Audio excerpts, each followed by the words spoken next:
Tá bom, gente. Então, olha, muito boa noite a todos e todas que estão aqui. Estou muito feliz de ver vocês, né, as pessoas aqui, os nossos membros do Book Club do Genan, os membros do Genan, do nosso grupo de estudos e pesquisa em literatura narrativa e medicina, que também estão chegando. O Cadu está aí, o próprio Hélio. E também muito boa noite às pessoas que estão vindo pela primeira vez, familiares do Hélio, amigos do Hélio, que vieram especialmente hoje para poder saber mais a respeito do livro Crônicas Mundanas, que é o livro que o Hélio está lançando, né? Acabou de sair do forno, está lançando aí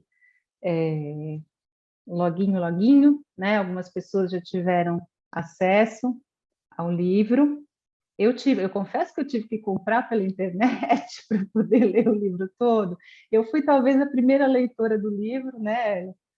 Mas como o Hélio disponibilizou 3 crônicas para que a gente pudesse ler para hoje, e eu queria de novo reler o livro todo para a gente poder conversar não apenas sobre as 3 crônicas, mas ter uma dimensão do livro como um todo. Eu comprei o livro na Amazon, não na Amazon Brasil. Vejam que interessante, eu só consegui encontrar o e-book na Amazon dos Estados Unidos. Então, assim, hoje é a primeira vez, talvez, que a gente está fazendo, e que o próprio Hélio está fazendo uma conversa em torno do Crônicas Mundanas. Então, como é que a gente vai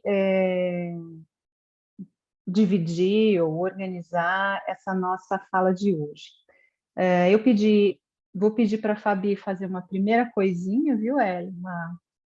Um esquenta. Depois, eu queria que o Hélio falasse um pouquinho, contasse um pouco para vocês do livro, né?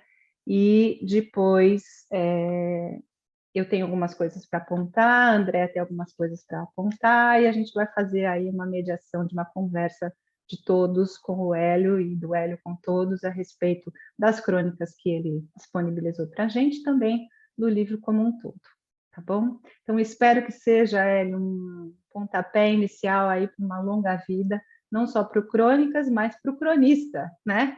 Para o autor que se coloca hoje aí, para o escritor que se coloca hoje no mundo, né? Então, assim, eu não sei se quem teve acesso aos materiais do encontro deve ter visto, né, que o Hélio disponibilizou 3 crônicas para o encontro de hoje. Uma primeira diatribe à língua portuguesa, a segunda telefonema e a terceira, eu esqueci de anotar o nome, qual que é a terceira mesmo? É essa que o professor Bedaf estava A ilha. falando? A ilha. A ilha, pronto, exatamente, mas não anotei o nome, mas lembrei da situação. Por que eu vou pedir para Fabiana Prando, membro do Genan, foi mestranda nossa lá na USP, fazer esse esquenta? Porque a Crônica A Ilha fala de quem? Da Fabiana Prando e de quem? Do Trickster, que é o baralho que a Fabi construiu, baralho de contação de histórias, né? Que a Fabi criou no ateliê de arte e que hoje é um baralho produto, né, vendido e tal, para a gente poder se divertir, não apenas criando e também pensar, não apenas criando histórias, mas também, às vezes, fazendo umas certas adivinhações.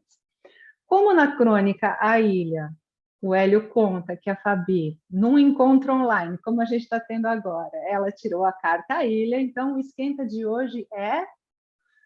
Fabi, por favor, tire uma carta para o nosso encontro de hoje, para a gente saber qual é a carta que nos rege no encontro de hoje, por favor.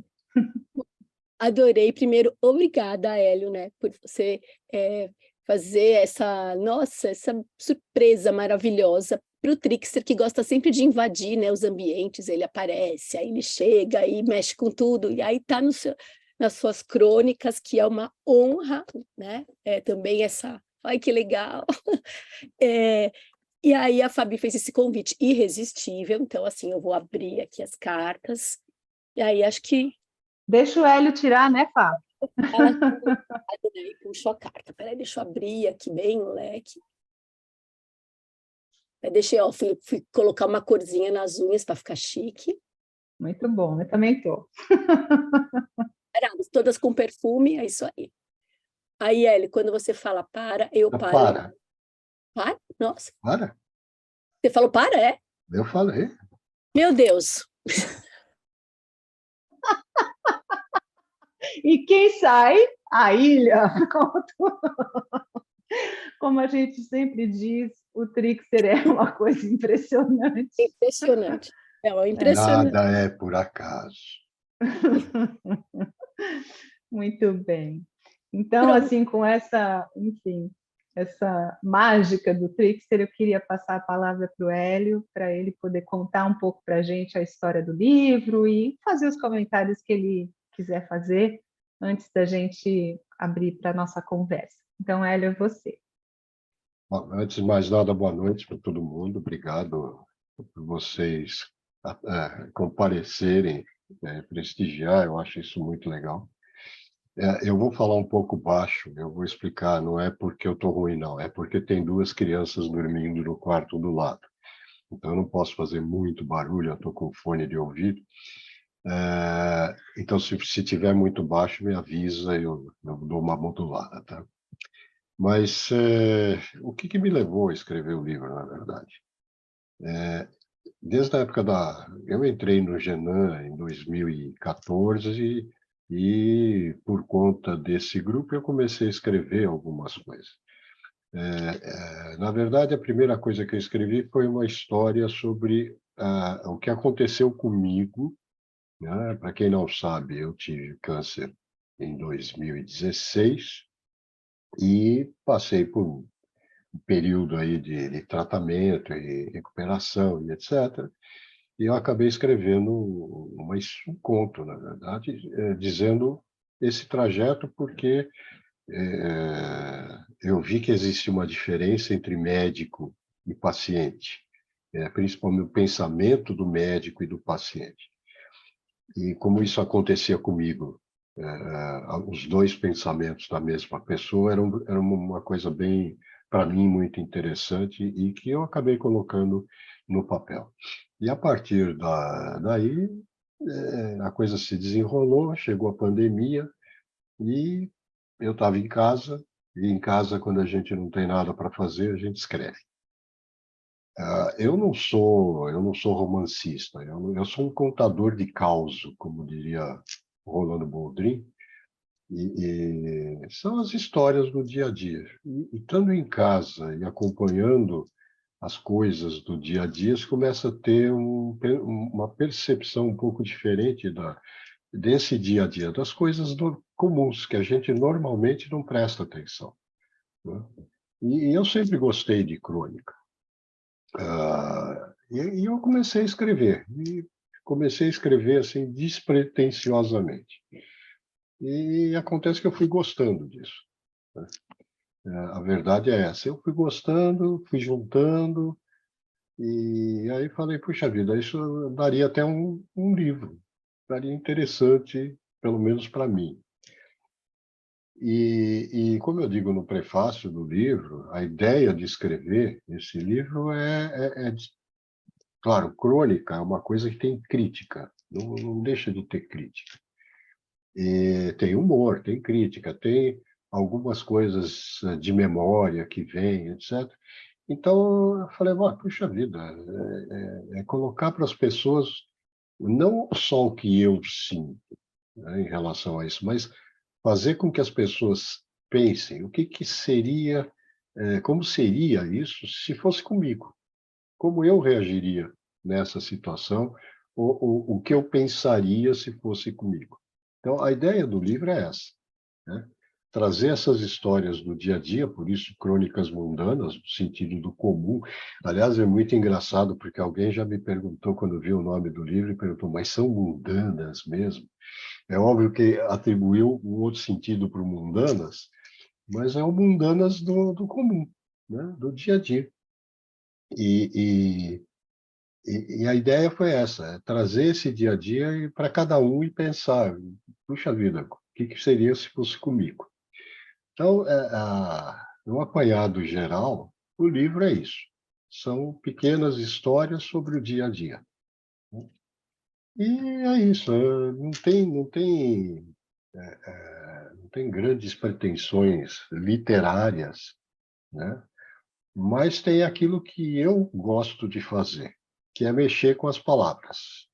E mexendo com as palavras, a gente consegue dar outro sentido para aquilo que a gente fala, né?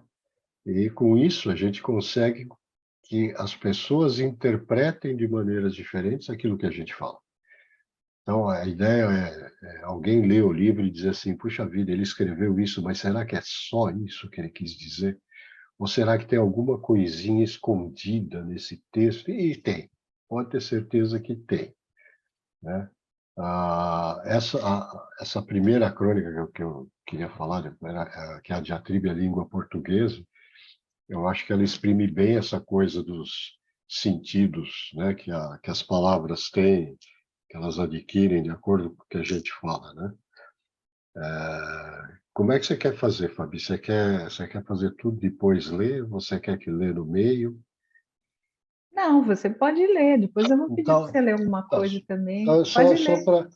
só para mostrar como funciona isso, essa crônica, a Diatribe à Língua Portuguesa,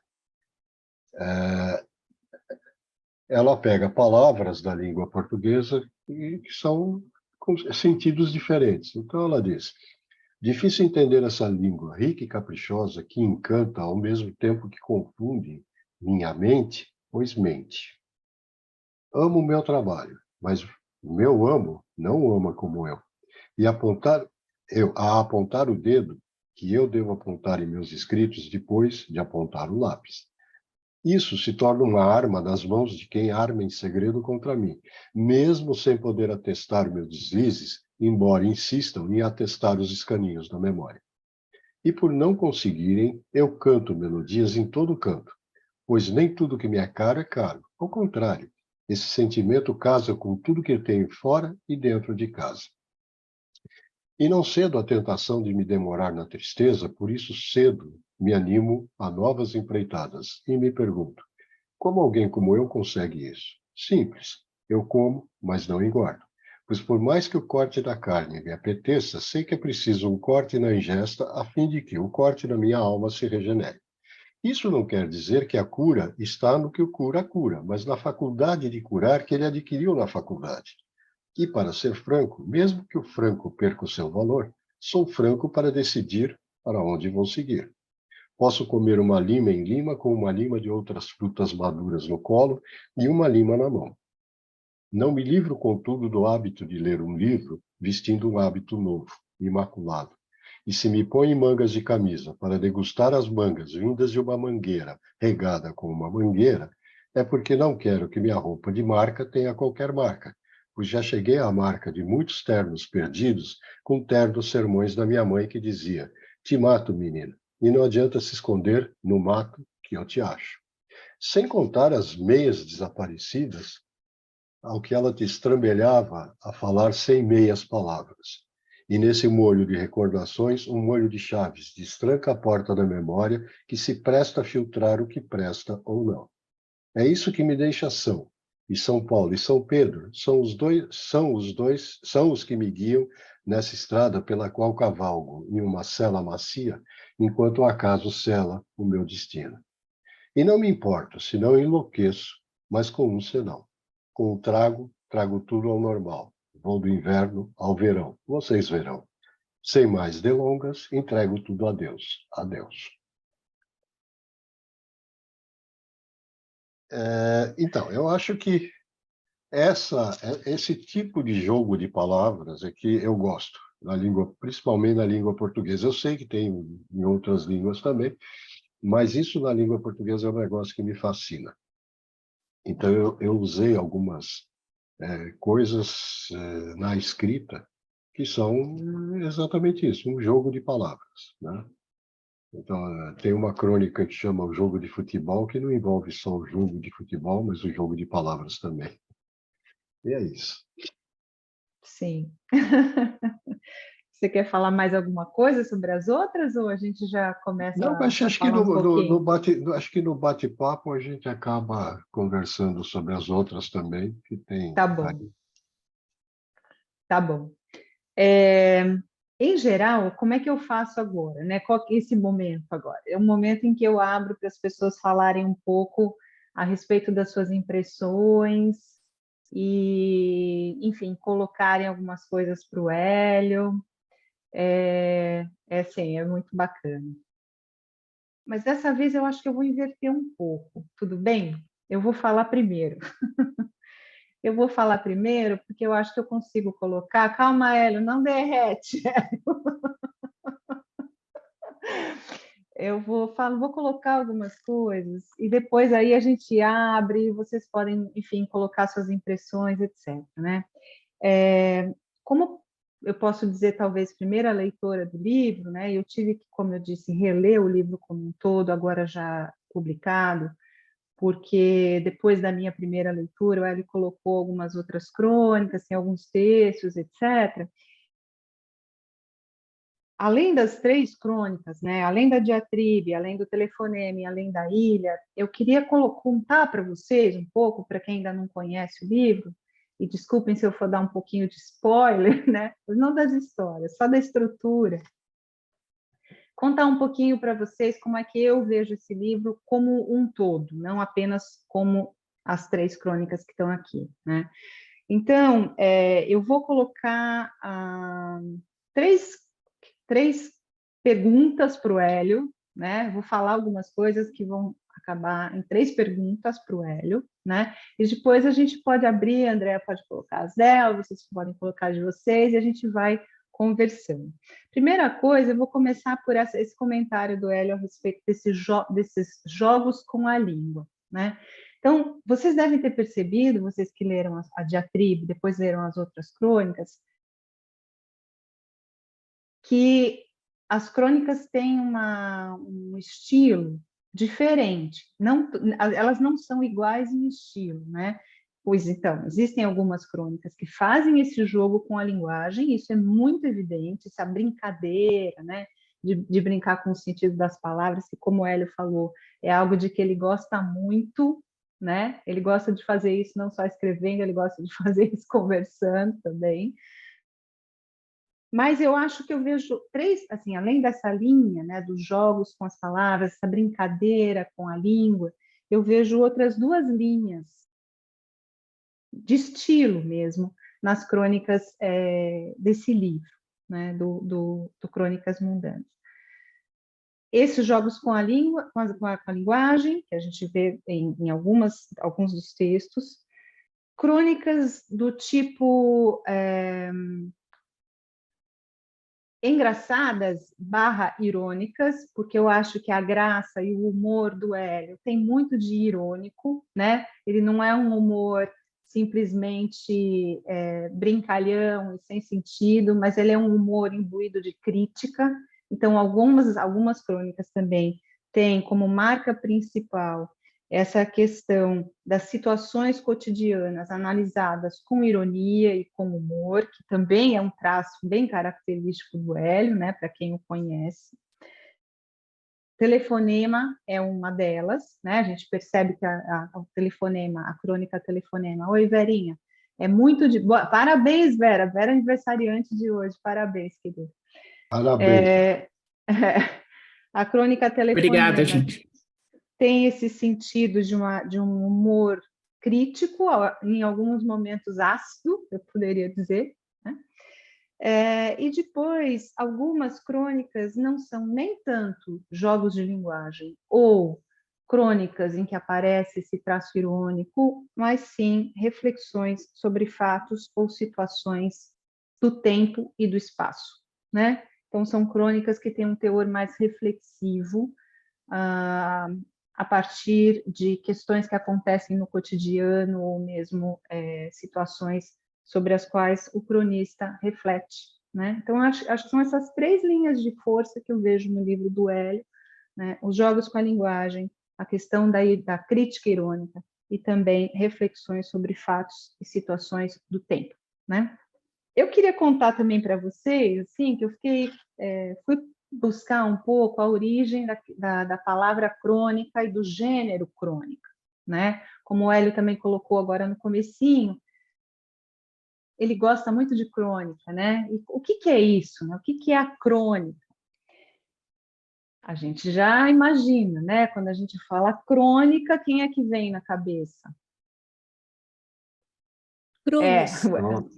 o Cronos. Cronos, né? O nosso amigo tempo, né? O nosso amigo tempo. Então, eu fui buscar a origem do gênero, né? No dicionário da Oxford, eles dizem o seguinte, que a crônica, vejam só, é um gênero relativamente desestruturado, com o que eu não concordo muito.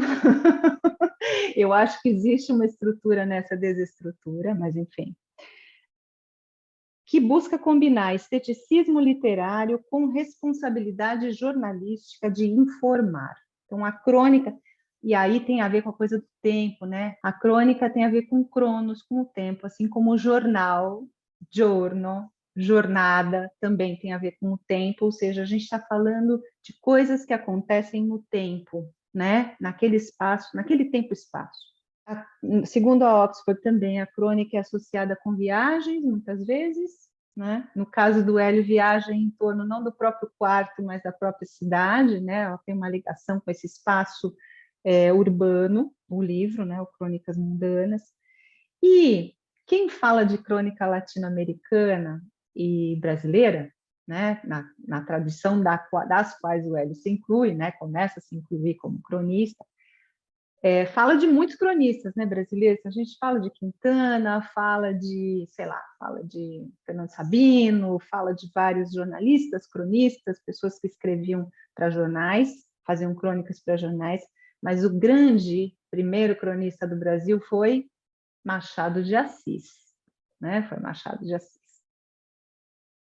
Então, vamos guardar isso um pouquinho aqui, que isso tem a ver com uma coisa importante que eu quero falar para vocês. Na Enciclopédia Britânica, né, na Britânica, da Britânica vem algumas outras informações interessantes sobre crônica, né? Primeiro, de novo, a história do tempo. A Britânica diz assim que a crônica trabalha usualmente com uma corrente contínua de eventos. Uma corrente contínua de eventos. E no Crônicas Mundanas, a gente tem um pouco, não contínua, mas a gente tem uma corrente de eventos acontecendo, né? A ligação do livro, a estrutura, me parece muito menos cronológica, no pun intended, mas muito mais ligada por uma questão do espaço, né? Dentro daquele espaço, daquele tempo, hoje, né?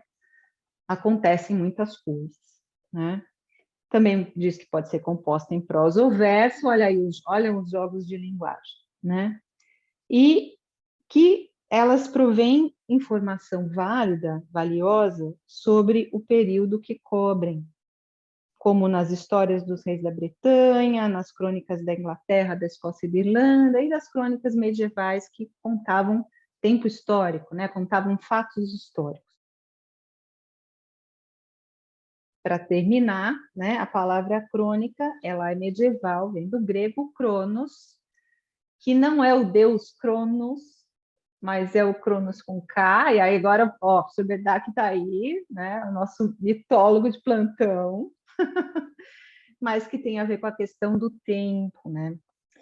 Então, uma coisa que é muito importante para nós do Genan também é essa questão do tempo, né, de como é que a gente, né, enquanto gente, se move no tempo, né? E de como esse tempo, de como a gente experimenta o tempo, de como a nossa existência está ligada ao tempo. E isso aparece nas crônicas do Hélio, às vezes de forma mais explícita, às vezes menos. Ele estava citando o primeiro texto que ele escreveu, que ele chama de conto, eu talvez chamaria de crônica também, que se chama justamente A Dor do Tempo, que foi publicado num outro livro, né?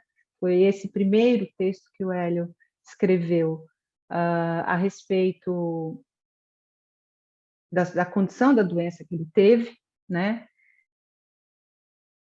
E que fala justamente dessa relação do ser com o tempo e de como certos fatos muito marcantes e transformadores da vida, como uma doença, por exemplo, mudam a nossa própria existência e a nossa própria relação com o tempo.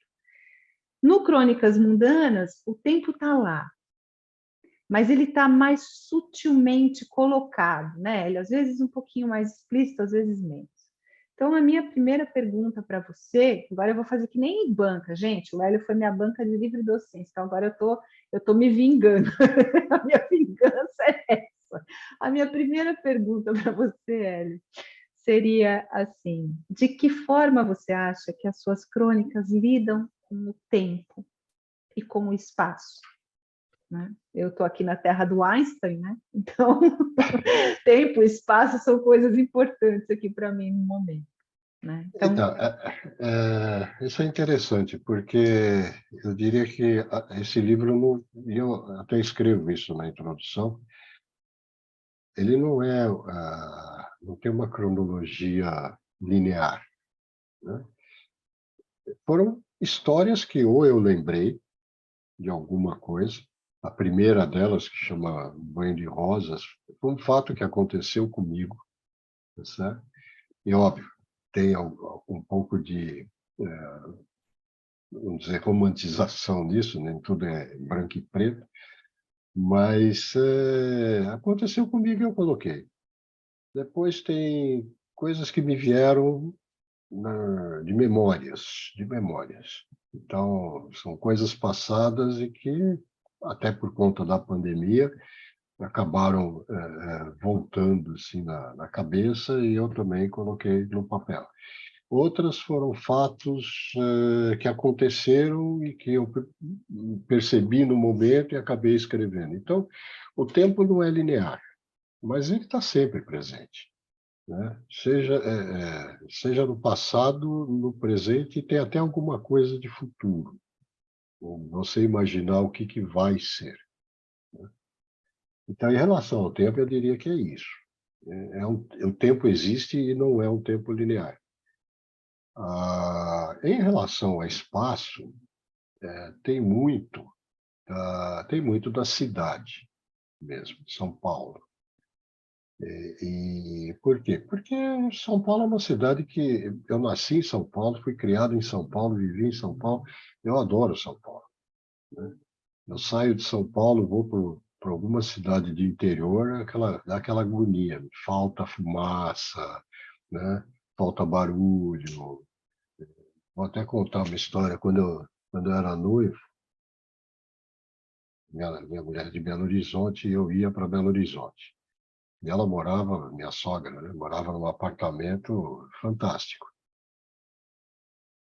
De noite, aquele janelão, mas um janelão imenso, e eu dormia de janela aberta, e aí eu só ouvia grilo. Aquilo me dava uma agonia, sabe? Você fala, meu, isso não tem barulho aqui, pelo amor de Deus. Você olhava pela janela, você via a montanha lá no, não sei lá eu aonde, eu falava, meu, não tem prédio isso aqui. É uma coisa absurda. Então, a cidade, para mim, o espaço da cidade, que é onde eu me movimentei muito, durante muito tempo, para mim é uma coisa que é familiar, né? E que me traz assim muitos fatos e muitas recordações de uma série de coisas que aconteceram. Então tem muita coisa focada também no que acontece na cidade e principalmente no que acontece em São Paulo. Eu não sei, a maioria não sabe, alguns sabem, mas eu fazia corrida de rua. Tá? Então a gente corria por São Paulo inteira. E é engraçado, porque quando você corre para competir, você corre pelo tempo, você corre. Você olha para frente e corre. Quando muito, olha para baixo. Quando você corre para se divertir, você corre olhando para tudo que é lugar. E você acaba reparando coisas e depois você pergunta para o outro lá, pô, você viu? Tá? Não, não vi. Eu passei e não vi. E a gente vê. Tem uma crônica, inclusive, do Drauzio Varela, né, que também é médico, também é corredor e também escreve. Muito melhor que eu, por sinal. Mas ele tem uma crônica que fala exatamente isso, ele correndo no centro da cidade. E aí ele vai descrevendo o centro da cidade. Eu falei, desgraçado, ele botou isso primeiro. Eu não queria ter escrito isso, porque é exatamente como eu faço quando eu corro, né? Mas ele é mais famoso que eu, ele que escreveu primeiro e agora não tem mais jeito. Então, eu vou ter que correr em outra cidade, eu não sei o que eu vou fazer para escrever alguma coisa assim. Mas é isso, Você vai refigurar a história do Drauzio Varela segundo você, é lógico. Escuta, a gente está no Genélio, não existem duas histórias iguais, e nem duas pois é, visões iguais, nem dois sentidos pois iguais. é. Vai que eu enxerguei alguma outra coisa que ele não enxergou, né? Mas é bem isso. Com Então, certeza. a cidade também está presente, tem esse espaço. Tanto que a capa do livro, quem não conhece, a capa do livro é essa aqui. Quer Sim. dizer, é um Eu estou sem aspecto. ele porque só tem É um o aspecto. e-book. Então, eu vou falar um pouquinho da capa, tá? Muito bom, vamos lá. A capa é o seguinte, eu tive uma ajuda muito importante na capa, né? Esse desenho aqui da quarta capa foi uma artista plástica que está aqui na Está ficha no quarto ao lado, catalográfica né? e está e tá dormindo aqui, que é minha neta, com 4 anos de idade, e ela mandou esse desenho para o vovô. E aí o vovô falou, vou pôr na capa do livro, e pus. Não saiu como eu queria, porque a editora não conseguiu, mas saiu.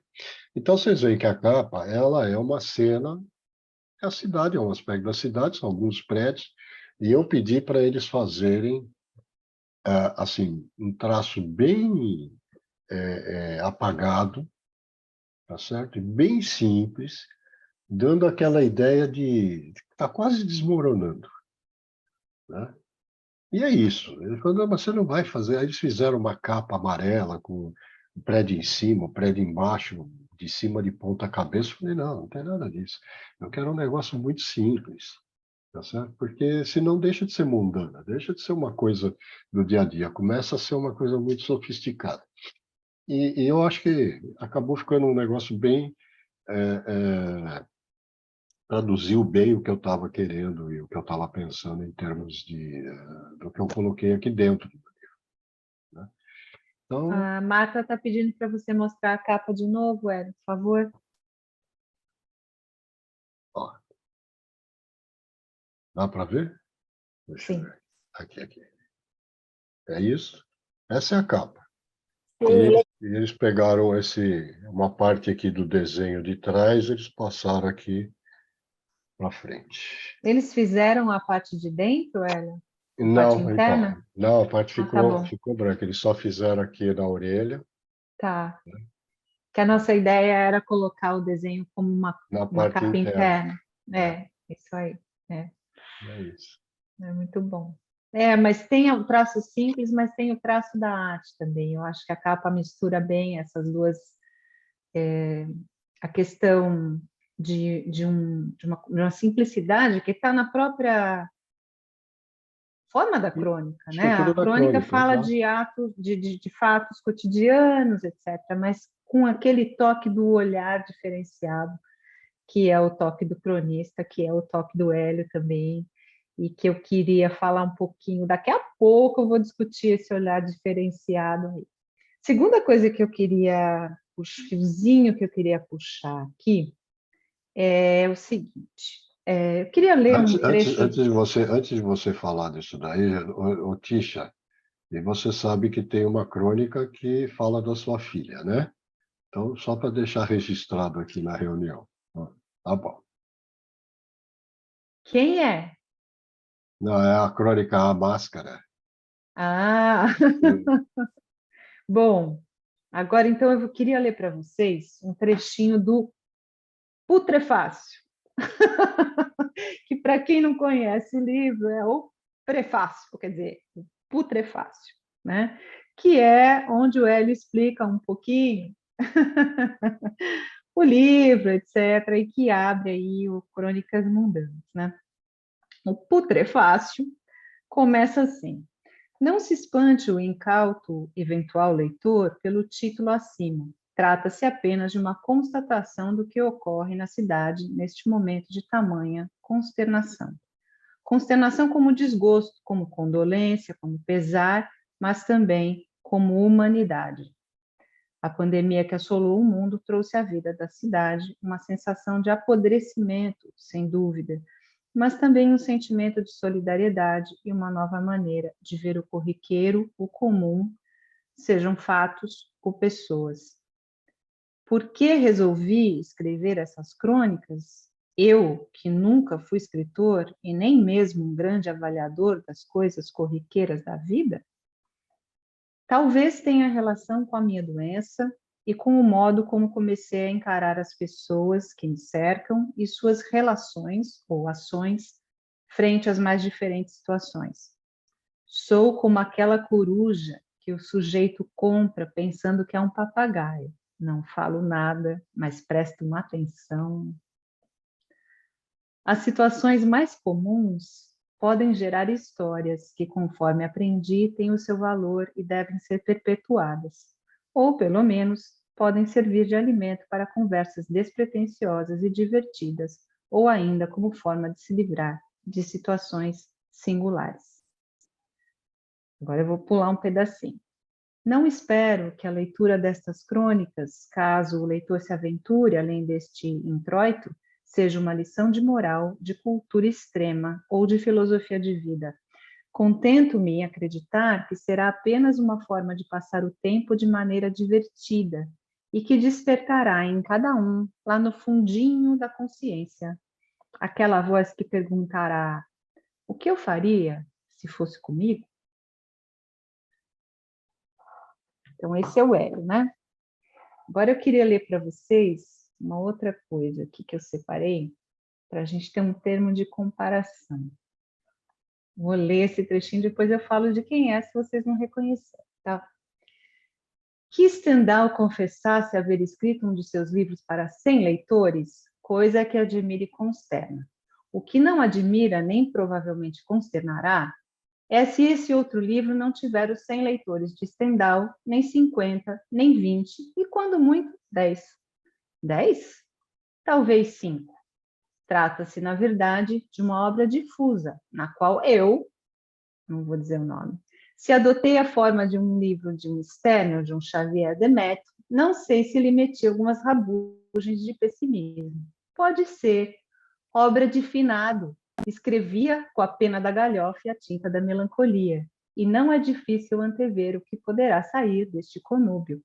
Acresce que a gente grave achará no livro umas aparências de puro romance, ao passo que a gente frívola não achará nele o seu da estima dos graves e do amor dos frívolos, que são as duas colunas máximas da opinião. Mas eu ainda espero angariar as simpatias da opinião, e o primeiro remédio é fugir a um prólogo explícito e longo. O melhor prólogo é o que contém menos coisas, ou o que as diz de um jeito obscuro e truncado. Conseguintemente, evito contar o processo extraordinário que empreguei na composição destas memórias, trabalhadas cá no outro mundo. Seria curioso, mas nimiamente extenso, aliás, desnecessário ao entendimento da obra.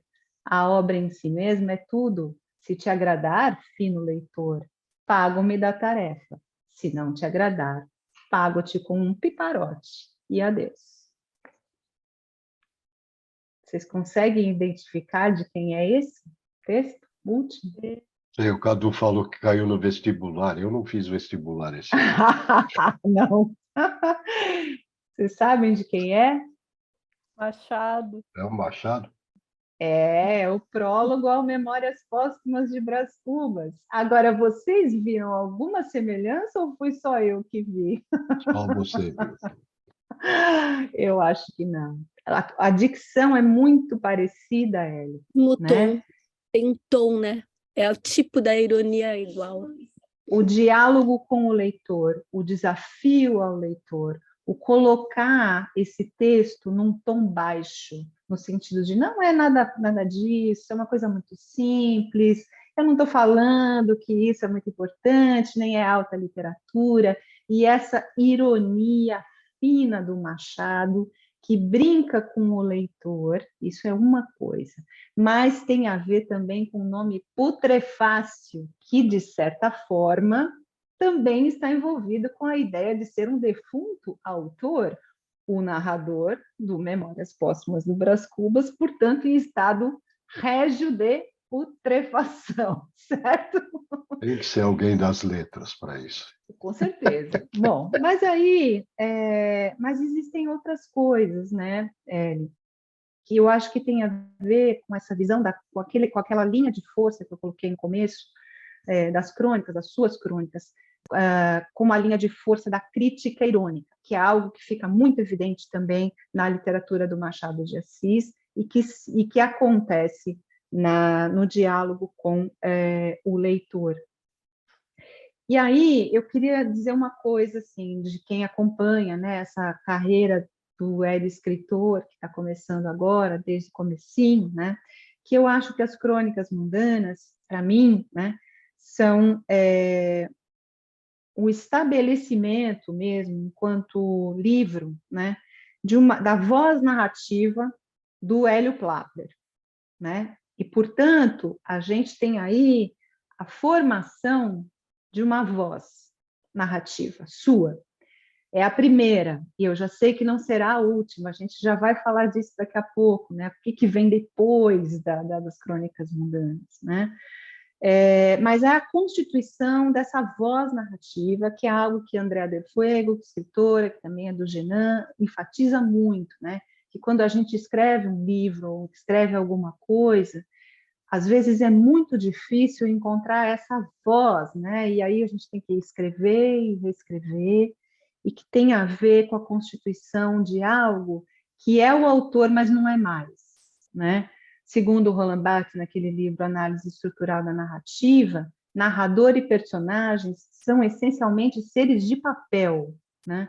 O autor material de uma narrativa não pode ser confundido em nada, diz o Barthes, com o narrador desse texto, né? Então, existe nas crônicas mundanas, quase que, vocês lembram de como é desenho animado, né? Quase como que sai um outro ser do nosso próprio ser, assim, né? Existe a constituição de uma voz narrativa, né? E a gente pode, vocês vão ver como leitores, a gente vai lendo o livro do começo ao fim, e a gente vai percebendo que essa voz ela vai se tornando cada vez mais consolidada, principalmente, na minha visão, dentro dessas três linhas de força.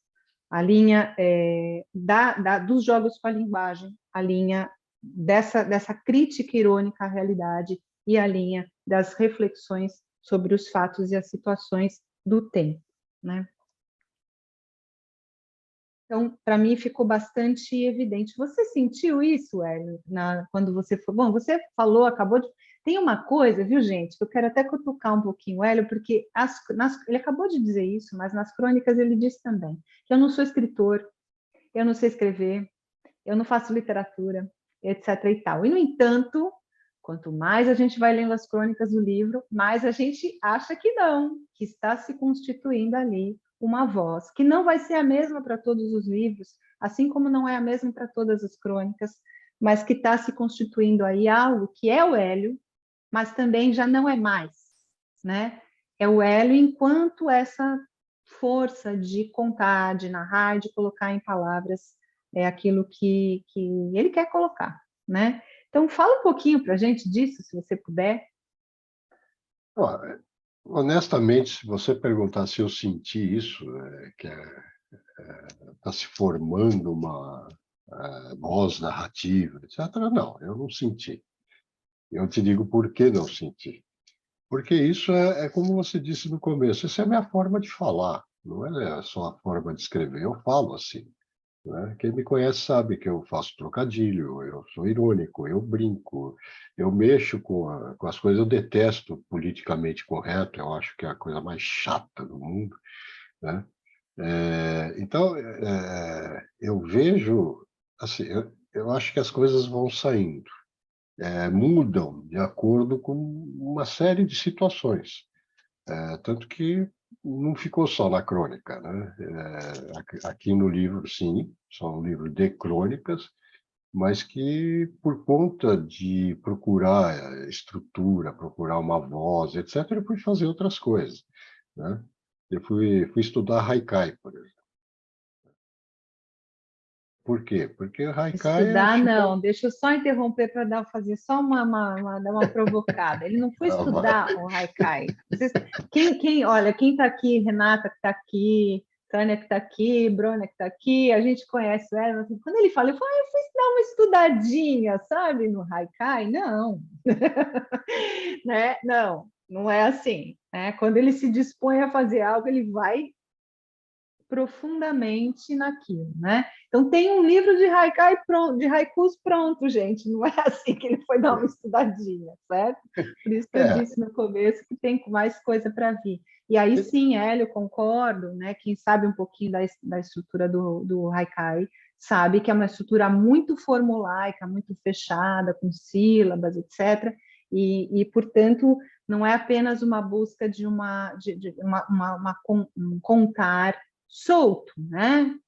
Desestruturado, como diz aqui a definição de crônica, mas é outra coisa, né? Bem diferente. Né? Desculpa. e a partir do Haikai, né, por conta de você ter que expressar todo um pensamento num número muito restrito, né, de sílabas, né, eu acabei indo para o microconto. Tem alguns microcontos que eu escrevi que tem que ter no máximo 300 caracteres. Contando espaço, pontuação e etc., tem que ter toda uma história dentro de 300 caracteres. Eu acho isso o máximo, né? Você conseguir exprimir um pensamento no menor número possível de palavras e ainda conseguir ser irônico, eu conseguir ser, sabe, criar um... Você cria aquele tchan que nem piada, né? Eu adoro piada, eu sou um piadista. E o microconto, para mim, é como piada. Você cria um clímax e depois você destrói aquilo. Né? Fica um negócio muito legal. Então, é isso. Você está falando da voz, a voz né, da criativa, a voz do escritor.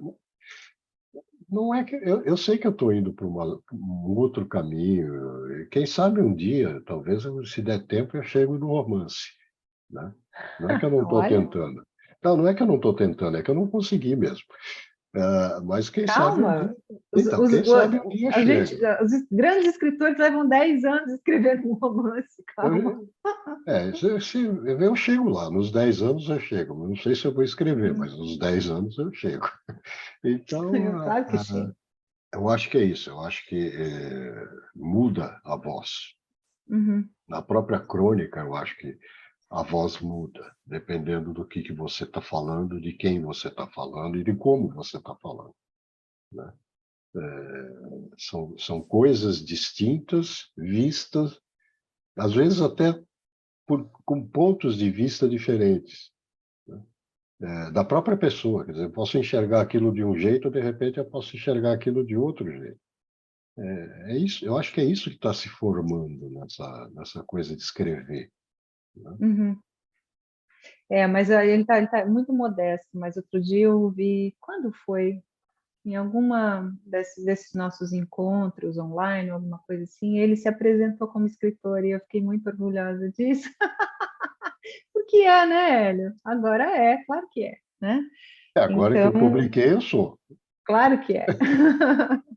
Então, é muito, muito bacana. E aí, eu queria também, agora, só para, enfim, puxar essa história do putrefácio de novo, né, e do defunto autor, né? Você falou no começo que essa coisa, foi mais ou menos assim que você disse, essa coisa de escrever começou principalmente quando você encarou frente a frente aquela que a gente, né, a coisa da doença e encarou com muito brio, né?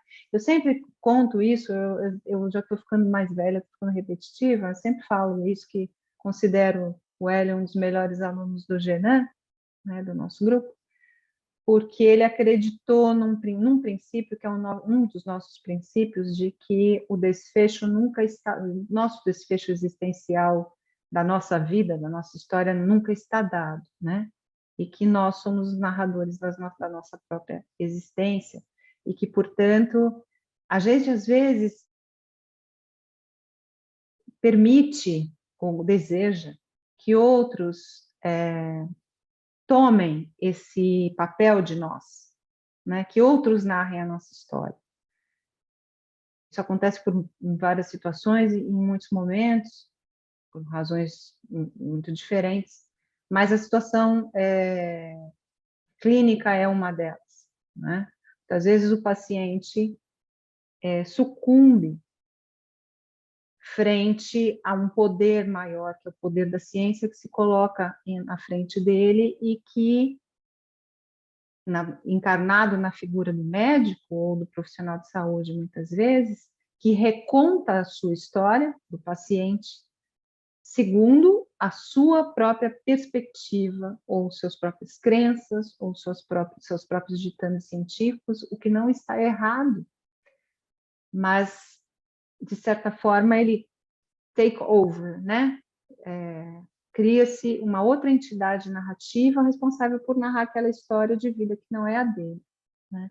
E o Hélio não deixou isso acontecer, né? Ele falou: epa, vem aqui, essa história é minha, quem conta sou eu, né? O desfecho, não sei, mas a continuação sou eu que vou escrever, né? Então, e também o Hélio comentou no início, né, de que...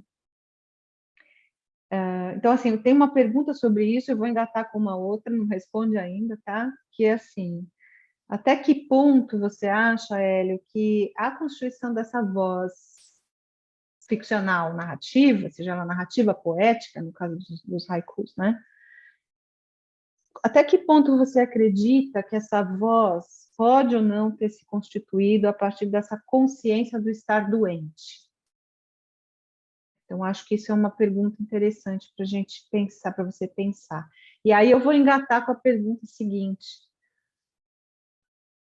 o que você acha que há de médico? E agora eu vou engatar com uma percepção que foi da Brônia, quando Brônia leu Pandemos, que falou assim: a gente consegue ver, saber quem está escrevendo essa diferente história, simplesmente pela história, que está marcada ali, na voz, agora eu vou usar a questão da voz, na voz narrativa, aquele que escreve, né? A pessoa que criou aquilo de alguma forma. A gente sabe quem é médico, quem não é, quem, né? E eu vou dizer uma coisa: está marcado nas suas crônicas que você é médico.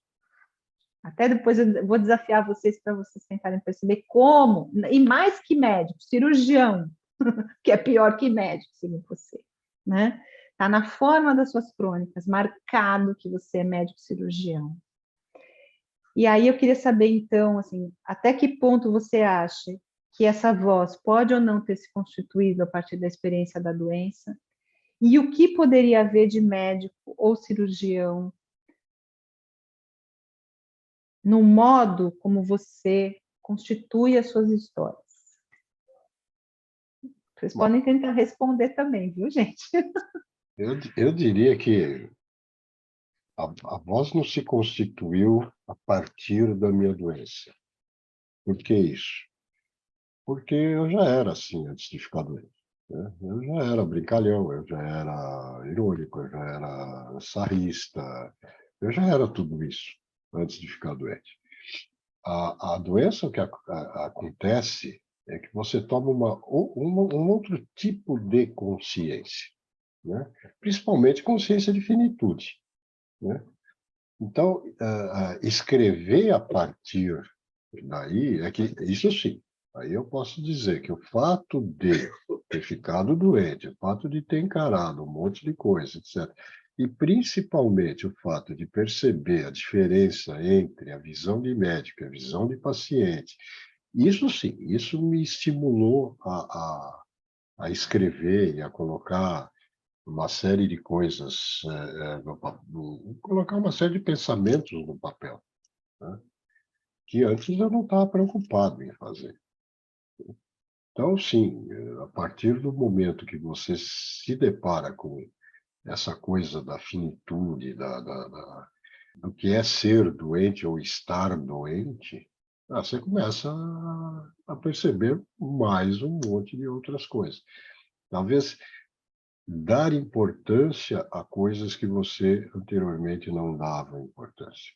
Então, nesse aspecto, sim. Agora, quanto a se perceber o médico e o cirurgião, sem dúvida, eu sou preciso no que eu escrevo. Eu não consigo ficar enrolando, né? Eu faço um monte de cortes e recortes. Então, eu acho que tem muito dessa personalidade do cirurgião naquilo que eu escrevo, ou pelo menos na maneira como eu escrevo, né? Sim, está marcado na forma do seu texto. Quem for ler o livro vai perceber, por exemplo, que os finais, muitas vezes, são finais abruptos, né? Chega ali e corta. E é muito interessante o quanto isso tem a ver com uma precisão, com uma condensação, com um foco muito preciso, né? A coisa do texto muito curto, né? O professor Bedard estava falando, são crônicas curtas, né? Isso também, né? Uma coisa enxuta, uma coisa que não é, que é condensada mesmo, né? E outra coisa que eu percebo muito nas crônicas é o quanto ele vai se desenvolvendo em camadas, né? Então, a partir daquela história do preste muita atenção, que está no Putrefácio, a partir da atenção, então ele vai mergulhando nas camadas, né? Eu corto essa, depois eu corto essa, depois eu corto essa, depois eu corto essa, e aí eu suturo. E aí acabou a crônica. Né? E tem que ser, eu acho que tem que ser assim. Você lembra, para quem não sabe, eu publiquei alguns artigos com a Fabi, né? E um dos artigos que a gente publicou, nós mandamos para uma revista, eles mandaram de volta. Mas por quê? Está muito curto. Eu falei, como está muito curto, meu Deus do céu? Foi mesmo. A gente escreve para revista médica, se você escreve 10 linhas a mais, eles mandam de volta porque está muito longo, né?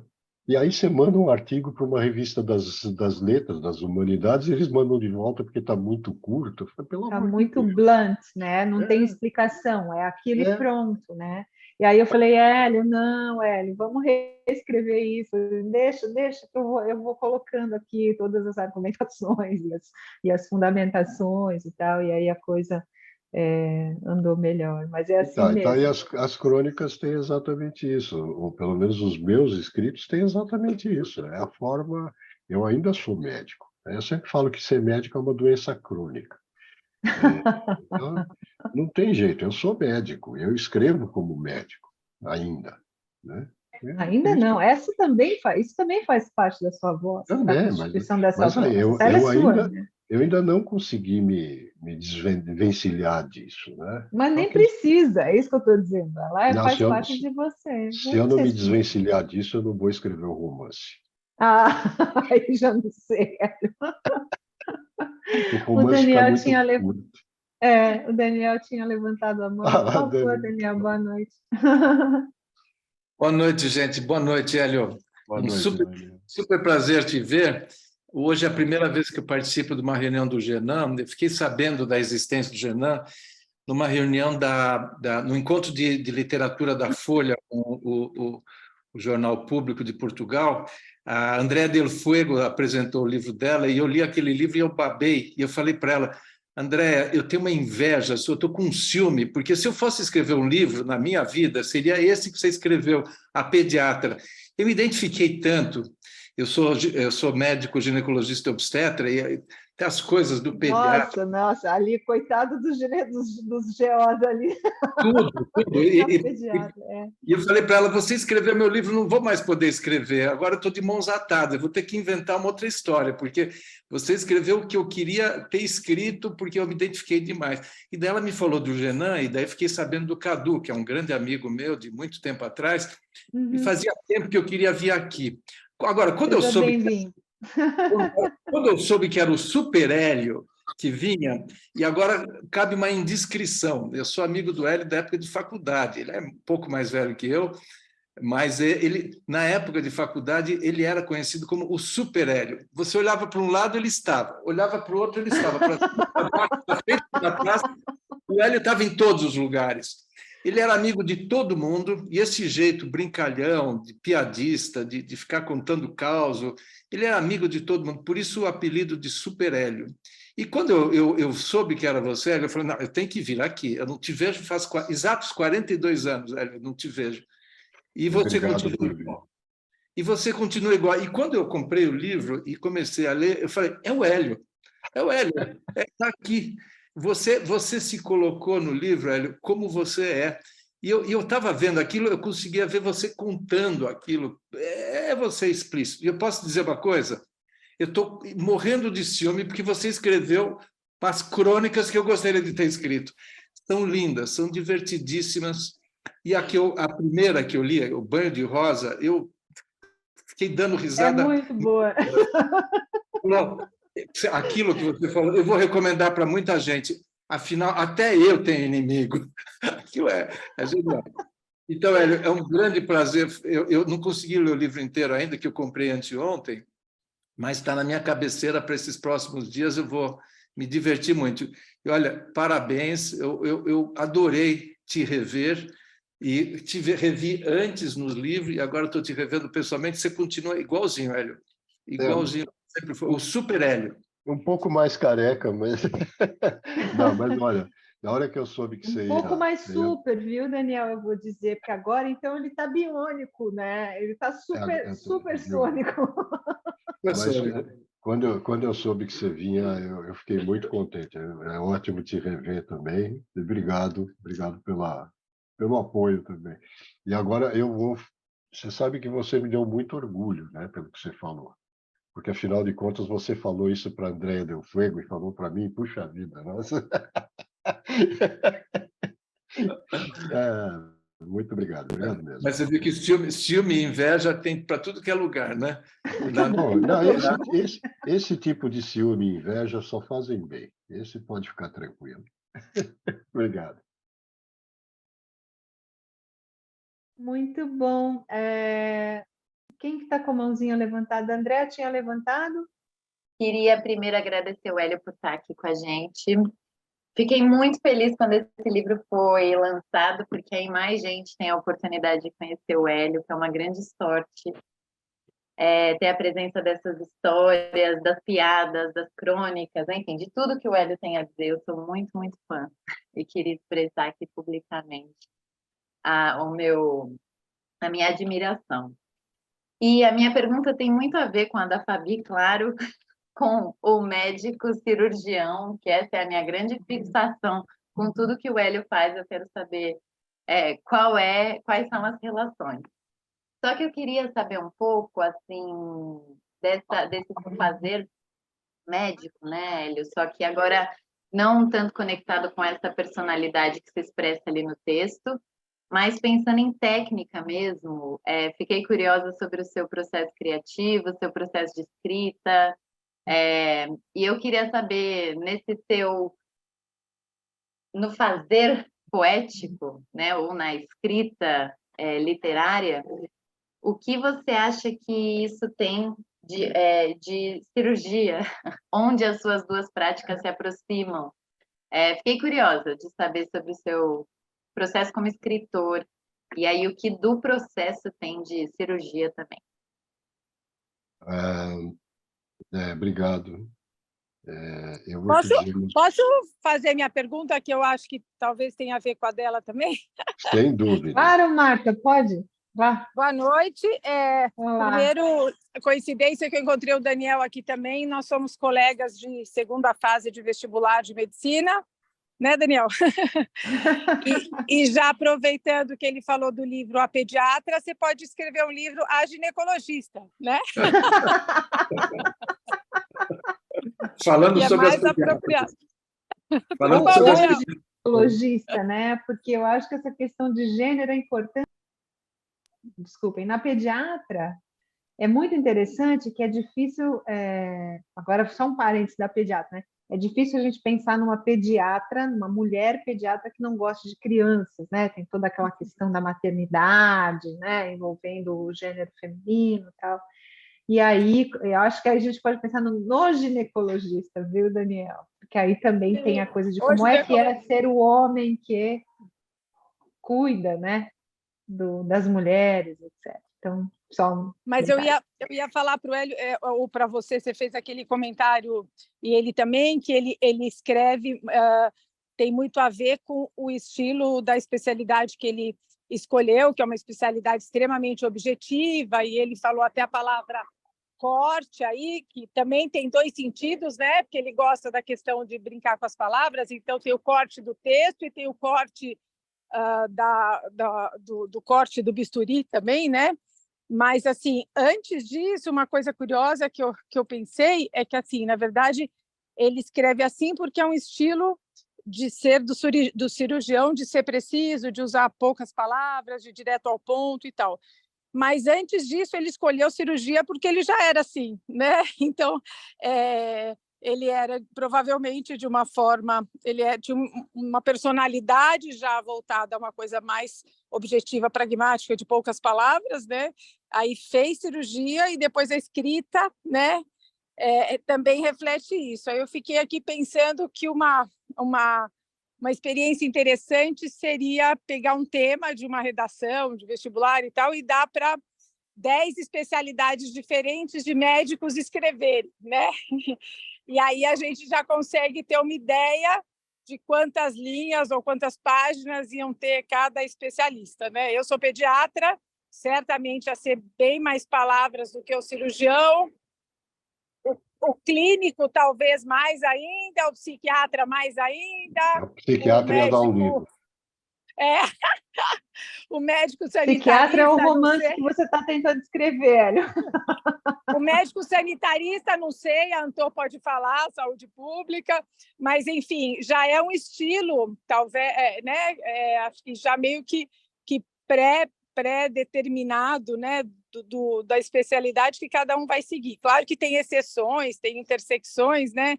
Mas a gente já percebe, assim, na faculdade, pelo menos quem não vai ser alguma coisa, né? Esse não vai ser clínico, esse não vai ser cirurgião, esse não vai ser psiquiatra e assim por diante. Mas é interessante ver o quanto isso repercute no estilo de escrever, né? No formato. E não só isso, né? É muito importante a gente perceber o quanto a forma é importante, né? O quanto a gente muitas vezes presta atenção no que é falado, mas a gente não presta muita atenção no como é falado. E esse como é muito revelador, né? Então é importante a gente pensar nisso. Você ia falar, Hélio? Não, eu só ia dizer o seguinte, antes de responder para a Andréia, vou responder para a Marta e para o Daniel, que, além de cirurgião, eu fui proctologista. E quando eu dava aula para os ginecologistas, porque a gente falava de HPV, aquelas coisas todas, e todo mundo olhava para mim e falava, o que um proctologista veio fazer num congresso de gineco? E eu falava, olha, eu sou aquele que vê a mesma doença que vocês, só que pelo outro lado. Então, eu acho que tudo é uma questão de como a gente coloca as coisas, né? Andréia, você perguntou sobre o processo de escrita. Meu processo de escrita é esse. É pegar alguma coisa e, de repente, aquilo vem na cabeça, né? Tipo palavra-chave, né? A gente coloca em texto científico, né? Trabalho científico, são as palavras-chave. De repente, vem uma palavra ou alguma coisa que dá um clique, e aí você começa. Quer dizer, eu começo. Eu começo a escrever e vou falando, eu vou contando a história, tá certo? Muitas vezes isso fico bravo comigo, que às vezes venho, não, é verdade, porque vem aquela coisa assim, você fala, putz, isso vai dar uma história. Aí você vai fazer um outro negócio, você não anotou, e a ideia foi para o brejo. E aí você perde a história, né? É que nem, de novo, é que nem piada. Se você perder aquele momento, a piada foi embora. Não esquece. Você não adianta mais.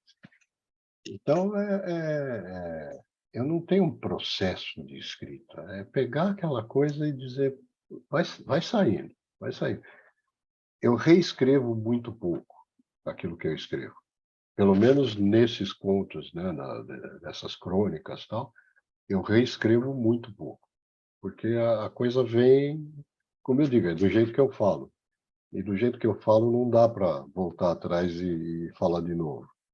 Eu também, do jeito que eu escrevo, não dá para escrever de novo. É assim. Ah, nos, nos contos que eu comecei a escrever e tal, já é um pouco diferente, porque aí eu já paro, acrescento alguma coisa, tiro outras, mudo frase. Nas crônicas, honestamente, não. Honestamente, eu fui escrevendo e fui colocando aquilo que me vinha na cabeça. Do jeito que, como é uma história. Eu estou contando uma história. E é assim que eu conto a história, então.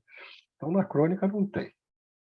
Nos contos já tem, sim. Aí eu já paro para pensar, eu volto, reescrevo. Já penso um pouquinho mais em termos de estilo, que nas crônicas eu sou totalmente sem estilo. Sei lá, é sandália e bermuda, não tem nada de black tie, não tem estilo nenhum. Tem sim, Hélio, é que é um estilo mais solto. É o que eu falei da estrutura desestruturada. Você fala, não tem estrutura? Tem. A própria desestrutura constitui uma estrutura. Tem sim. É que você faz com espontaneidade. Então, se parece que não tem, mas tem. Se o Bedar queria falar, pode falar. São alguns comentários só, Hélio. A gente está no meio de pessoal da literatura, né? Então a gente tem um certo receio até de se arriscar demais. Mas eu achei legal uma coisa que não tinha me ocorrido, que a Fabiana levantou, é que crônica vem de Cronos. Eu acho que eu tenho alguma barreira crônica, porque eu deveria ter percebido isso, porque é muito evidente isso, né? Muito evidente. E isso me fez lembrar uma coisa interessante sobre Cronos, se vocês me permitirem, eu vou ser rápido. Segundo a tradição órfica, é uma versão da mitologia grega, tem um outro Cronos, que é o verdadeiro deus do tempo, que não é o Saturno, e que teve um filho, tinha uma esposa chamada Ananke, e um filho chamado Kairos. E se o pai representa o tempo cronológico, aquele astronômico, medido de modo linear, né, e de modo objetivo, o seu filho Kairos, ele representa assim um momento psicológico, aquele momento que não se pode perder. E olha que coisa interessante, ele na tradição da mitologia grega, o Kairos era representado como um rapaz magro, muito ágil, e que só tinha cabelo aqui na frente, um topete na frente. Ou seja, se o Kairos, o momento está chegando, é a hora dele ser agarrado, porque se ele passou por você, ele não tem cabelo atrás, você não tem mais como segurar o momento. A inteligência da narrativa grega é muito grande, é muito legal isso. O momento não pode ser perdido. Passou, acabou. E o Kairos é exatamente o que a gente está vivendo agora, né? Nesse encontro, que é esse momento que não se pode perder, o momento com amigos, o momento de reflexão. Como o assunto é crônica, né? E as crônicas dizem respeito a um certo tempo, talvez elas pudessem chamar cairônica, alguma coisa assim, né? Porque são momentos que não se pode perder, né? São momentos que ou a gente agarra ou eles escapam. A só crônica do telefone é bem isso também, né? Quer dizer, é um momento em que o indivíduo acreditou que do outro lado tinha uma loira lindíssima, né? E eu não sei se o pessoal leu, né? Senão eu estou fazendo um spoiler aqui também, mas é uma sacanagem aquela crônica. Literalmente. É uma sacanagem. Literalmente, Aliás, porque tem uma das crônicas em que o Hélio discute a questão da palavra sacanagem. Você podia falar disso também depois, Hélio. Pois é, fala. Mundana, Então, então, mundana. mundanas. Mas, então, mas vou era só aproveitar. um comentário sobre o Kairos. Então, Maravilhoso. eu vou aproveitar então a dica do Paulo, e eu vou ler para vocês o telefonema, que é essa crônica que ele comentou. Então, o título é O Telefonema. Oi, a voz suave perguntou. Em meio àquela tarde garoenta de céu cinza que refletia seus sentimentos, aquele chamado foi como se uma luz se acendesse nos meandros de seu ser. Estava sozinho com seus pensamentos, já tinha um tempo, nem sabia quanto. Animou-se, aprumou a postura, até arrumou o colarinho da camisa surrada, deu uma ajeitada no cabelo. Pensou se devia passar um perfume, mas ficou com medo que ela desligasse por não receber uma resposta em tempo. De imediato, imaginou a figura do outro lado como a musa dos seus devaneios juvenis.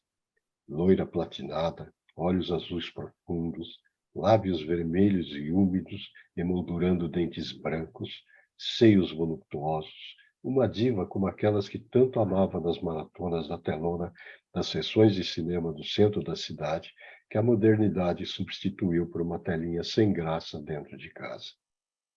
Pigarreou para limpar a garganta e pensou em todas as modulações de voz. Imaginou-se um Valentino no auge das grandes conquistas. Enchendo o peito de coragem, disse um melífluo sim. Segundos de apreensão, o coração na boca batendo forte, o suor escorrendo pela testa, até que finalmente a voz respondeu: desculpe, foi engano.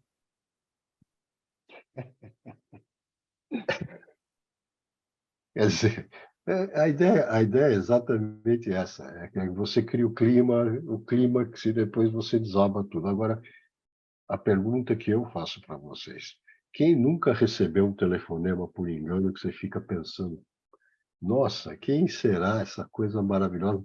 E quando você vai ver, não, é um engano, pô. É uma sacanagem, como disse o Paulo, é uma sacanagem. Então, eu acho que eu pus exatamente isso que é uma sacanagem. E vocês sabem o que é a maior sacanagem desse texto? É o tempo. Vocês percebem justamente, a gente fala, não tem estilo, não tem modo de contar. Tem. O que acontece? Entre o oi, o sim e a resposta, se a gente for pensar no tempo, olha lá, professor Bedard, cronológico, são segundos.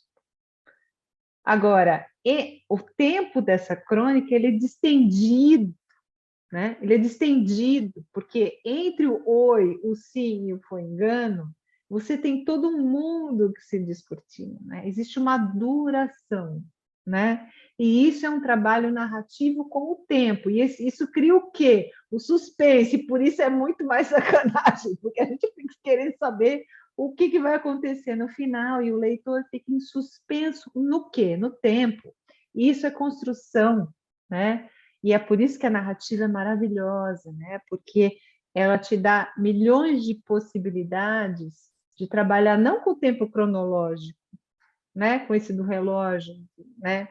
Mas com milhares de outras formas de tempo, que são tempos da existência mesmo, né? Como diz o Hélio, quem nunca ficou, se perdeu em pensamentos e parou no tempo entre um segundo e outro, né? De uma resposta como essa, né? E isso é a boniteza, né? Da gente poder configurar isso em palavras, né? Poder fazer com que isso tome forma, que isso ganhe carne, e a gente vive esse tempo, né? O leitor vive o mesmo tempo. É muito, e isso no cinema, então, é mais forte ainda, né? Então, é muito bacana. Antonieta, sua vez. Desculpa, não vou poder desativar o vídeo, mas assim, eu sou sanitarista, né? E das especialidades médicas, eu acho que a medicina social é aquela que mais dialoga com as humanidades, né? Com as ciências humanas. E aqui eu estava refletindo essa questão do tempo, que foi colocada como um tempo em segundos, um tempo dilatado, mas dentro de uma, digamos assim, de um contorno, de uma crônica. E quando a gente está dentro da saúde pública, a gente tem uma relação com o tempo histórico, que é um pouco diferente, né? Eu não consigo nunca não situar algo dentro de um tempo histórico. Se eu fosse narrar essas mesmas histórias, eu olharia para elas com uma extensão completamente diferente, né? Então, a ideia da Marta, a provocação da Marta, da mesma história, do mesmo tema contado pelas diversas especialidades, eu sinto que talvez eu fosse localizar num outro tempo e espaço, porque é assim que a minha prática se dá, né? É o tempo histórico mesmo. Era isso que eu queria falar. Acho que sim. Também acho. É isso mesmo, também acho, com certeza. Eli? Oi, Hélio. Eu vou ler o livro todo, vou comprar no seu lançamento, li as 3 crônicas. Uma coisa que me fez pensar muito, assim, sentir, na verdade, o lúdico na escrita do Hélio, né? Porque o lúdico, o brincar, é a nossa primeira linguagem quando a gente é criança, né? O primeiro contato com o mundo é com o brincar. E como esse brincar com as palavras, com os sentidos, como isso é presente na sua escrita, né? Queria que você falasse se é isso mesmo e se para você é um grande jogo, como a expressão que você usou, né? O jogo de palavras. Então, essa coisa de brincar, eu ainda sou muito moleque, né? Eu, graças a Deus, aos 71, ainda me considero criança. E eu acho que a linguagem da criança é a linguagem mais espontânea que existe. A criança não tem papa na língua, criança não tem metáfora em termos, né? A criança é direta. Eu gosto de ser direto através das metáforas. Então, é isso, eu jogo. Para mim é uma brincadeira. A linguagem, para mim, é uma brincadeira. Eu Graças não a te Deus... vejo como aquele escritor que fica estressado com a escrita. É preciso, é claro, é bem feito, mas eu te vejo sempre nesse jogo mesmo, assim, não tem brincar. estresse. Não tem estresse. A ideia realmente é brincar. Eu sempre falo que graças a Deus, eu tive excelentes professores de português. Não porque eles ensinavam português, mas porque eles ensinavam a gostar da língua, né? Uhum. E eu gosto da língua portuguesa, eu gosto da linguagem. Eu acho que é uma das coisas mais bonitas que existe.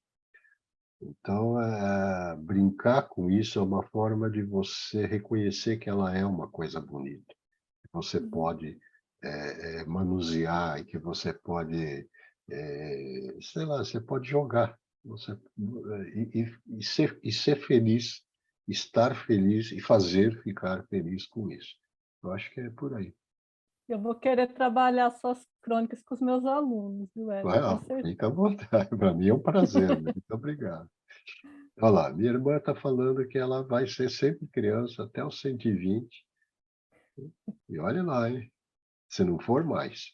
Com certeza, também acho. É o DNA Plattler. Fabi. Eu quero falar, e é bom que é na sequência da Eli, porque ela fala do jogo e o Hélio faz uma crônica a partir do jogo, o Trickster. Dá vontade de fazer com que ele faça uma crônica para cada uma das 50 cartas, né? Aí fica maravilhoso, aí é uma ideia. Nessa interessante, né? Eu acho que depois vale o Hélio ler aqui para gente, quem não leu, mas na ilha, que seria assim o mais descompromissado texto, né? a gente sente a sua reflexão, o seu repertório, porque você coloca ali. Aí parece que eu estou voltando lá para a dissertação do mestrado e olhando, né, o que o Hélio colocou ali de recurso dele, né, para fazer com que aquela carta que emerge do nada vire um texto. E aí é muito bonito, porque aí você, nessa crônica em especial, você vê a sua reflexão, você fala em nadar contra a corrente, você fala da pandemia, né, com muita, eu acho que foi no momento assim que isso estava bem, né, forte, e isso eu acho muito bonito, sabe, Hélio? Assim, você surpreende. Então, quando você acha que vai vir uma coisa, uma ilha, né, um tom assim até de brincadeira, a carta tem uma imagem bem colorida, né, cheia de pássaro, e aí você leva o teu leitor para ir contra a corrente. Então, aí a minha pergunta, sim, né? Não é uma pergunta, mas uma observação. Você tem um movimento assim meio contra o óbvio, não é? Quando você gosta de surpreender sempre, é isso? Não, aí tem uma coisa. Primeiro, eu quero dizer que esta crônica foi escrita não só em função da carta, mas em função de um texto que acompanhou a carta. Porque era uma chamada que a Fabiana Prando fazia de uma oficina com o Trickster. E aí ela colocou, e por acaso ela já tinha tido algumas, e aquela ilha ela colocou um texto que está inclusive aqui, no texto que eu escrevi, e que aqui a Andrea me perguntou qual é o processo. Foi o que desencadeou. De repente, aquele texto me veio toda uma coisa na cabeça, eu falei, é isso. Então, a ilha, eu vou ler para vocês, recebi de uma Lê amiga a querida, ilha. recebi de uma amiga querida, a Fabiana Prando, uma mensagem, como várias outras, me convidando para um encontro virtual, como sempre acontece nos dias de hoje. Isso era na época da pandemia, de contação de histórias. Ela sempre manda essas mensagens com uma carta de baralho de um jogo chamado Trickster, que, aliás, eu recomendo muito, em que cada carta tem um significado mais ou menos como no tarô, e que desenvolve o que ela chama de imaginação disruptiva. A carta de hoje era a ilha. Lembrei do livro do John Donne e de tantos contos que usaram seu texto para situar um homem no seu universo. Um lembrete de que não estamos sozinhos. Difícil não fazer essa analogia quando estamos cada vez mais dentro de nossas casas e, por conseguinte, cada vez mais dentro de nós mesmos. O isolamento nunca foi tão sentido, tão experimentado como nesses dias em que fomos privados de encontros, seja com os vivos, os agonizantes ou os mortos. O ditado, quando se fecha uma janela, abre-se uma porta, foi invertido. Fecharam-se as portas das casas, das UTIs, de todos os lugares, e sobraram apenas as janelas, aquelas pequenas dos aparelhos de celular ou um pouco maiores dos computadores. Todos enquadrados ou enquadrados em telas lisas, sem a textura, sem a cor natural, sem cheiro e sem sabor. A ilha é um lugar de introspecção, é um mundo completo em si. É um lugar de calma em um mundo de agitação. Será? Nunca estive tão atarefado, tão agitado, tão requisitado. Meu mundo, no caso, minha casa, foi exposto aos olhos de todos, mesmo de soslaio, uma nesga. Hoje, mais do que nunca, todo homem é uma ilha. Decerto com pontes ou botes salva-vidas, conectando umas às outras, mas cada uma, sem dúvida, separada e isolada, voltada para si. Mais que nunca é preciso aprender a nadar, principalmente contra a corrente. Então, esse foi o texto que a Fabi me inspirou a escrever por conta do Trickster. Então é E isso. tirou a ilha de novo, né? Todos nós aqui. Você vê, porque como você vê como a literatura é importante, você vê que o destino está escrito nas estrelas. Sim. No Trickster. No no caso, o destino está escrito na ilha. Pois é. Alguém mais gostaria de fazer alguma colocação, alguma pergunta, algum comentário? Eu tenho uma pergunta, mas eu queria deixar aberto para vocês primeiro. Uma pergunta que é mais uma curiosidade, mas eu queria fazer um pedido para o Hélio também. Mas se alguém quiser falar antes de mim. Como disse o professor Bedak, não deixem passar a oportunidade. Ah, pois é. Todo mundo já está assim com Pedido gostinho. é surpreenda. Ele vai dar uma surpresa para a gente, porque agora eu já fiquei com uma expectativa. Pois é.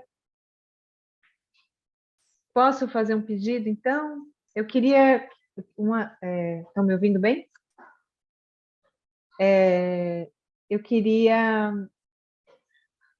Você sabe, Hélio, que o meu estilo de escrita é um pouco mais sério do que o seu, né? E, muito embora eu tenha coautorado o artigo do Riso com o Hélio e das piadas bélicas, todas as vezes eu gosto muito também quando você... dos seus textos mais reflexivos. A Ilha não deixa de ser um deles, né? Eu acho que está ali. Mas eu vou confessar aqui que o meu preferido de todos os textos do livro é o do soldado.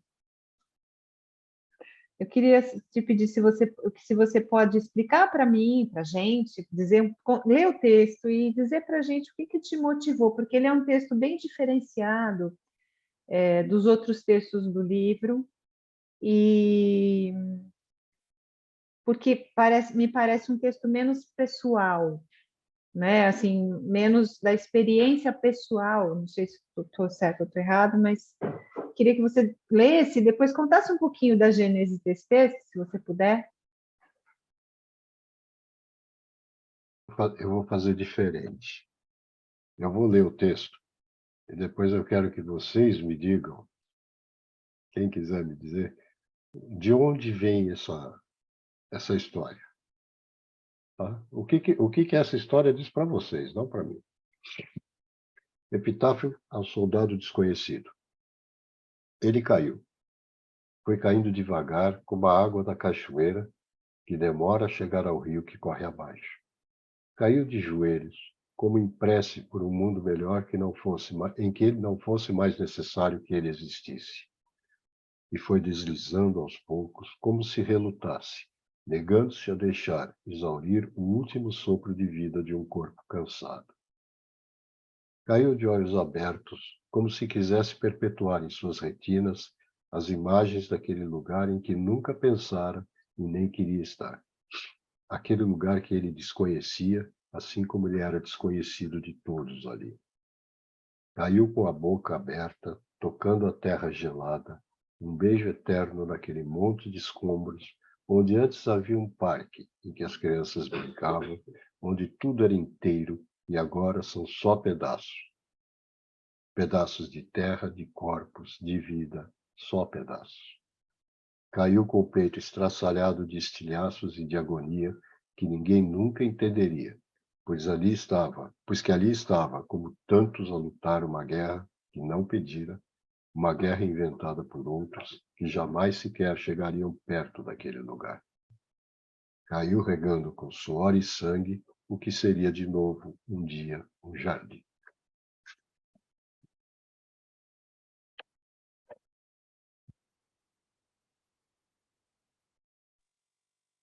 Estou aberto às manifestações. Olha, eu não sei de onde veio, Hélio, mas me lembrou um poema que é O Menino de Sua Mãe, do Fernando Pessoa. Não sei se vocês se lembram dele, se vocês conhecem, né? É uma situação bastante parecida, né? Mas eu não sei de onde você perguntou de onde veio isso, né? Eu não sei dizer. Alguém quer se arriscar? Hemingway. Obrigado, Daniel. Olha, eu vou dizer que para mim vem de uma fotografia. Porque é um texto muito cinematográfico. É um texto que é como se ele tiver, para mim, né? É como se você visse a queda em, de novo, tempo, né? Em câmera lenta, né? E com zooms. Então, me parece uma cena de filme para mim. Eu vou dizer para vocês, gente, isso veio de uma notícia do jornal sobre a guerra na Ucrânia. Simples assim. Foi exatamente uma notícia de um dos ataques que teve daqueles inúmeros tal, não sei o quê, e que você começa a imaginar, pô, o cara está lá, não é a terra dele, não é a casa dele, ninguém conhece. O que ele está fazendo lá? Está morrendo por quê? Porque algum idiota mandou ele lá e ele teve que ir lá e morrer. O idiota que mandou não vai, não morre, né? Não vai lá e não morre. Então, a partir daí veio esse texto. Foi um epitáfio ao soldado desconhecido. Foi isso. Então, é daí que vem. Eu acho que a crônica, ela vem daí. Esse é o retrato do nosso tempo. É que nem a Fabi falou, isso vem numa imagem. A crônica, para mim, é uma imagem. Ela é um retrato, é um corte, é um retrato do nosso tempo. E essa crônica, para mim, é isso. É um retrato do que está acontecendo. Mas é bonito demais, porque é um retrato em microscópio, né? Porque, de novo, ali pensando como Antônio, vamos pensar aqui junto com a Antonieta, como a Antonieta estava falando, né? Se a gente fosse pensar um médico sanitarista que pensa no tempo histórico, nas grandes categorias, um texto como esse não aconteceria. Você está pensando no grande, né? Esse não. Ele vai ali no detalhe da boca, né? No detalhe dos pedaços do corpo, do peito. Então, assim, é microscópico e é muito humano, né? Muito bonito, muito poético esse texto. Eu gosto de, mas para mim é o meu preferido. Eu tenho que confessar. Tem alguma coisa parecida, por exemplo, no outro texto que é o Caruandiru, né? E o Caruandiru foi num dia que eu estava vendo como é que era, nem lembro quantos anos da invasão do Carandiru, né? E aí eu resolvi escrever sobre o Carandiru, né? E o que acontece com o Carandiru? Todo mundo fala, o Carandiru, aquela porcaria, não sei o quê. O Carandiru, quando foi inaugurado, ele foi considerado uma prisão modelo no mundo inteiro, né? E depois ele foi crescendo, aquilo foi degringolando, foi piorando até ser o que era e até chegar na invasão, na chacina que foi o Carandiru.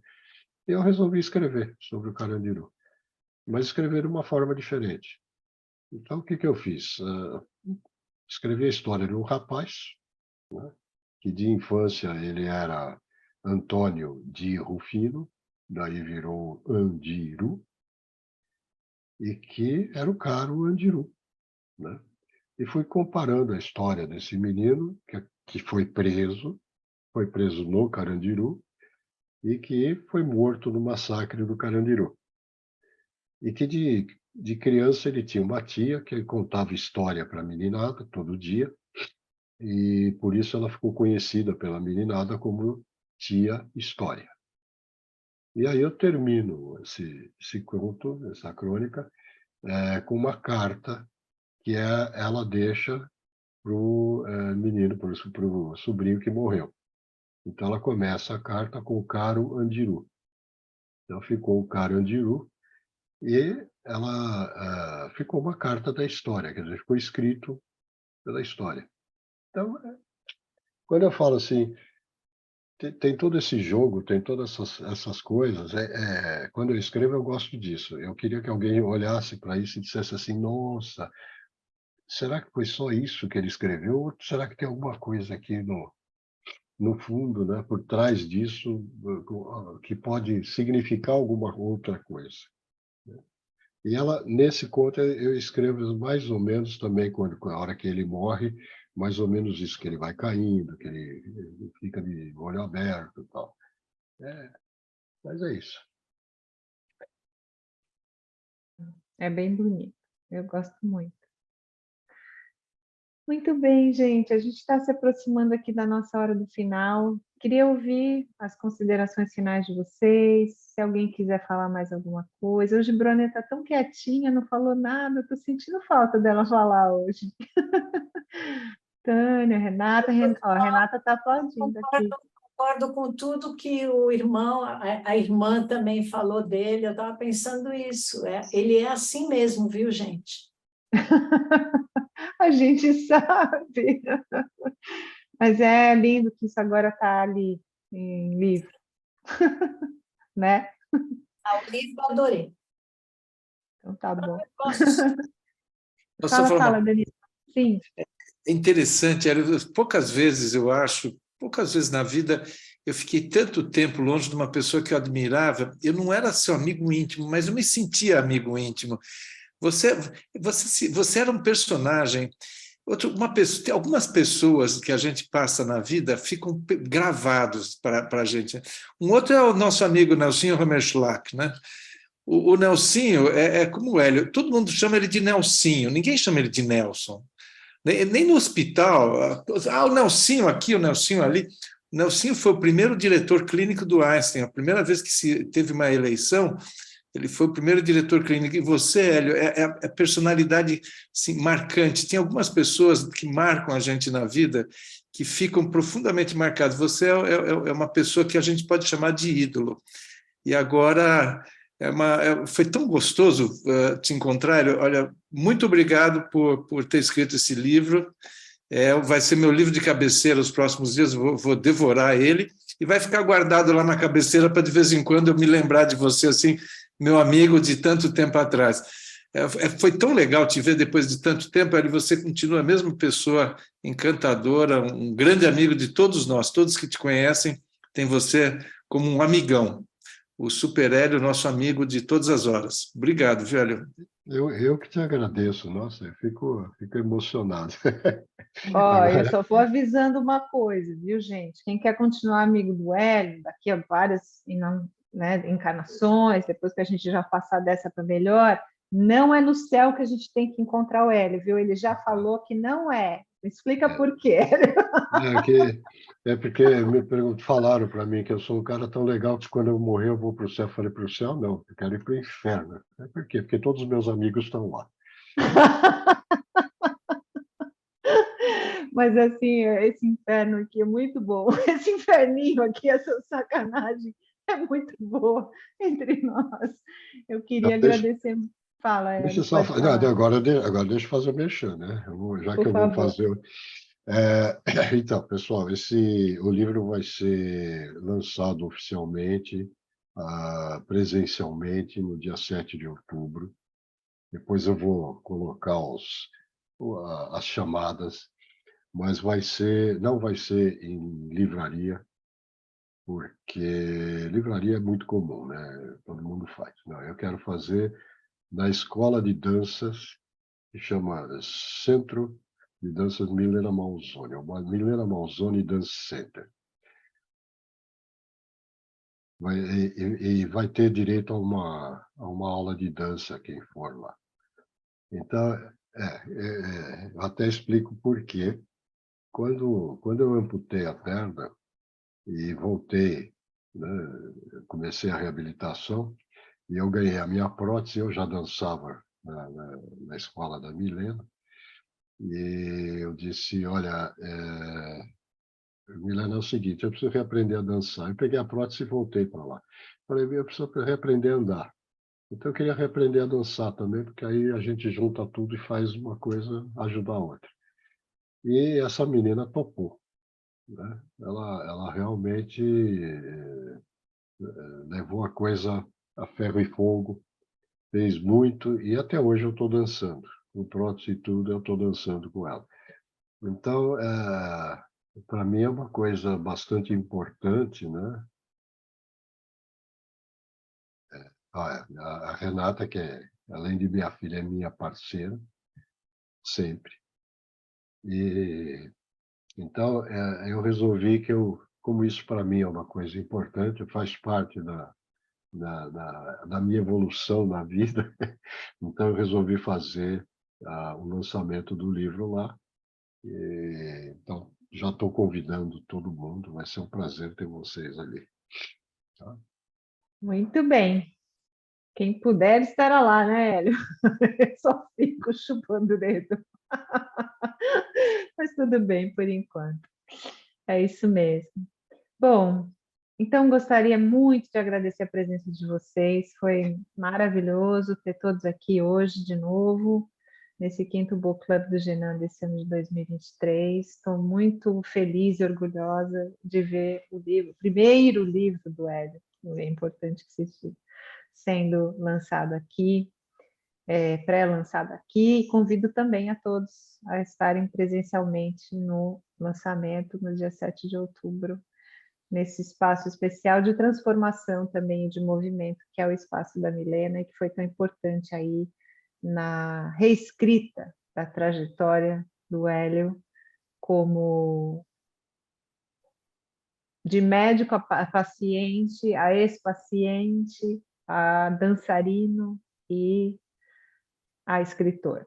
Então, a gente se vê lá, né? E mês que vem a gente tem também Book Club, vocês vão ficar sabendo. Mês que vem quem vai estar com a gente é o Cristiano Aguiar, né, André? É isso, a gente está... Cristiano Aguiar, professor do Mackenzie de literatura, que está agora na crista da onda, porque escreveu um livro chamado Gótico Nordestino. O Cristiano escreveu um livro de contos.